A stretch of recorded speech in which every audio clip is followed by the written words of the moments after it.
2024 নিলাম শেষে কেমন হলো কেকেআরের স্কোয়াড? যেমন ভাবনা তেমনি কাজ। আগে থেকেই শোনা যাচ্ছিল কেকেআর এবার মিচেল স্টার্ককে কেনার জন্য ঝাঁপিয়ে পড়বেন। আইপিএল এর নিলামের শুরুতে দর্শকের ভূমিকায় থাকলেও পরে রেকর্ড গড়ে মিচেল স্টার্ককে কলকাতা 24.75 লক্ষ টাকায় দর হাঁকিয়ে আইপিএল এর ইতিহাসের সবথেকে বেশি টাকায় স্টার্ককে কিনে রেকর্ড গড়েছে কেকেআর। 33 কোটি টাকার মধ্যে বেশিরভাগটাই একজন প্লেয়ারকে কিনতেই খরচ করে দিয়েছেন শাহরুখ খানের দল। মঙ্গলবার দুবাইয়ে নিলামে কলকাতার নাইট রাইডার্সের হাতে ছিল 33.70 কোটি টাকা, যার 75 ভাগই অস্ট্রেলিয়ার তারকা পেসার মিচেল স্টার্ককে কিনতে খরচ করে কলকাতা। স্টার্কের পাশাপাশি চেতন সাকারিয়াকে বেস প্রাইস 50 লক্ষ টাকায় তুলে নেয় কেকেআর।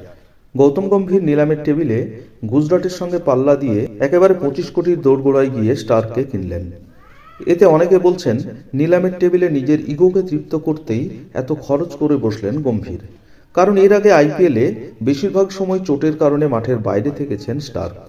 তবে নিলামে মুজিবকে 2 কোটি টাকায় এবং রাদারফোর্ডকে 1.5 কোটিতে কিনে অনেক ভালো করেছে কেকেআর। 2014 সালে কেকেআর চ্যাম্পিয়ন টিমের সদস্য মনীষ পান্ডেকে 50 লক্ষ টাকায় কিনে আবার ফেরালো কেকেআর। এখন কেকেআর স্কোয়াডে বিদেশি মুখ যারা হলেন Mitchell Starc, Sherfane Rutherford, Andre Russell, Sunil Narine, Rahmanullah Gurbaz, Mujeebur Rahman এবং Gus Atkinson.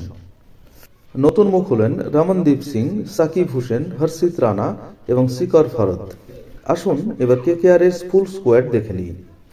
Nitish Rana, Rinku Singh, Rahmanullah Gurbaz, Shreyas Iyer captain, Jason Roy, Sunil Narine, Suyash Sharma, Anukul Roy, Andre Russell, Venkatesh Iyer, Harshit Rana, Vaibhav Arora, Varun Chakravarthy, S K Bharat, Chetan Sakariya, Mitchell Starc, Angkrish Raghuvanshi, Ramandeep Singh, Sherfane Rutherford, Manish Pandey, Mujeebur Rahman, Gus Atkinson এবং সাকিব হোসেন।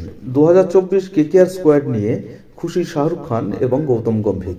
এদিকে Shreyas Iyer, Andre Russell, Sunil Narine, Rinku সিংরা তো আছেনই। এবার দেখা যাক 22 গজের যুদ্ধে নাইট বাহিনী কতটা জ্বলে উঠতে পারেন।